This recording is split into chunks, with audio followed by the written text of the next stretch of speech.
Hey guys, it's Jackie. It's been a couple weeks, but I am finally home. My finals hell weeks, 2 of them, are behind me, and I've been home for about a week recovering from them by playing a lot of this and reading like an absolute maniac. And so I just kind of wanted to finally turn the camera back on and fill you guys in about what I've been reading, the read-a-thons I've been participating in, and all that jazz. So let's just get right into the madness. As most of you guys are aware, the entirety of December has been a big Harry Christmas to You, Harry Potter reread or watch along-a-thon. I wasn't able to participate in the first couple of weeks, again because of finals, but once I got home, I think like 2 or 3 days after I got home, on like the Tuesday, like last Tuesday, I started picking the books back up again, and I knew they would be really quick reads and I'd be able to catch up quickly, but I forgot just how fast I fly through these babies.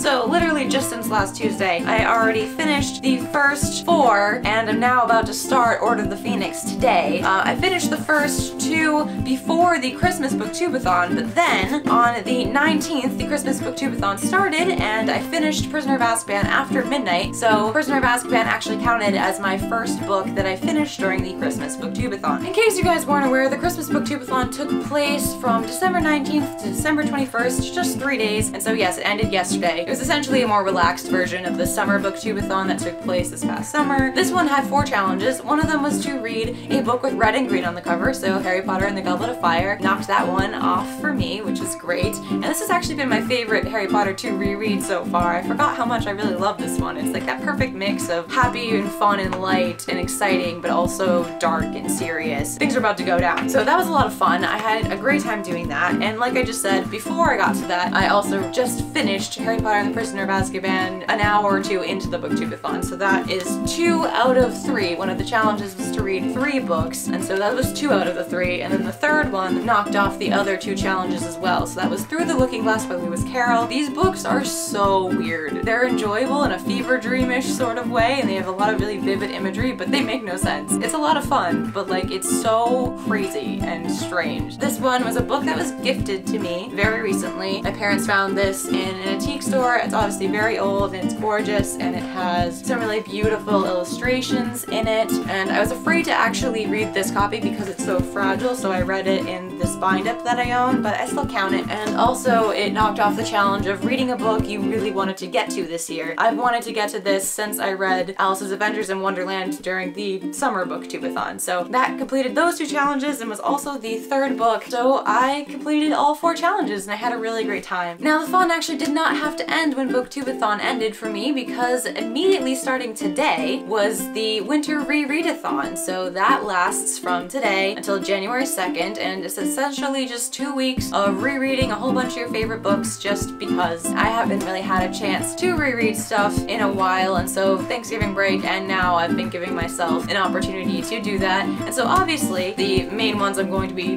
reading are going to be Harry Potter and the Order of Phoenix, Harry Potter and the Half-Blood Prince, and Harry Potter and Deathly Hallows, so that I can finish off the series and finish up the Harry Christmas to You read-a-thon. But because I get through these so incredibly quickly, I feel like they're definitely not going to take me 2 weeks to read, and so I'm going to also add into that stack The Name of the Star by Maureen Johnson, because I've been waiting a million years to read The Madness Underneath, but it's been so long since I've read this one that I don't remember what the series is about, and so before I can read the sequel I have to reread the first book, and so I'd like to do that and then go on to read the sequel. And then I'd like to pick up Looking for Alaska again, because it's been 5 years since I read this book. I was 15 when I first picked it up. I was not a nerd fighter yet because I had no idea who John was or who the Vlogbrothers were, and I just think it'd be really interesting to revisit it now, so many years later, with kind of fresh eyes and see how I interpret it now compared to then. And yeah, I just like a nice refresher because it's been so long, and all the other of John's books are pretty fresh in my memory, but this one's not, so I kind of want to fix that. I have a feeling this will probably take me straight to the end of the year, and I probably won't have much more time for anything else in December besides these, but if I do, I would like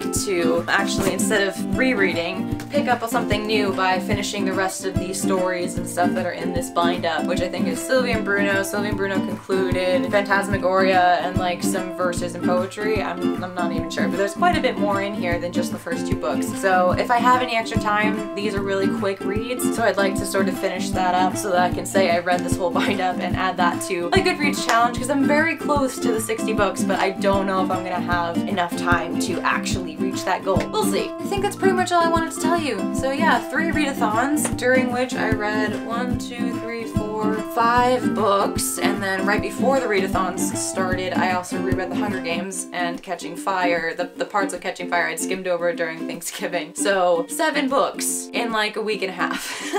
That's more than I read the entirety of the fall semester, so you can tell I'm taking full advantage of my vacation, huh? And so yeah, that's what I've been up to since I last talked to you. I will definitely be enjoying the rest of the read-a-thons that I'm participating in, and I will be uploading a little more regularly. I probably have a quick influx of videos before the end of the year because I want to do, you know, like a wrap up and yearly favorites sort of thing, a couple of tags and all that good stuff. So you'll be seeing my face a little bit more regularly now that I'm home. If you guys have been doing any read-a-thons, let me know which ones and what you read. This has been an update slash, I don't even know, it's been an update video.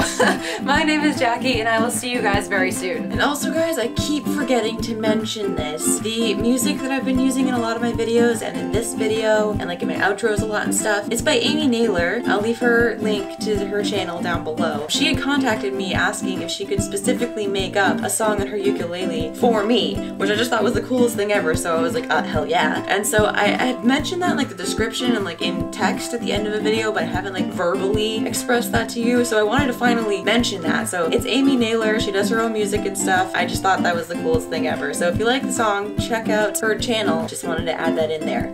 Bye.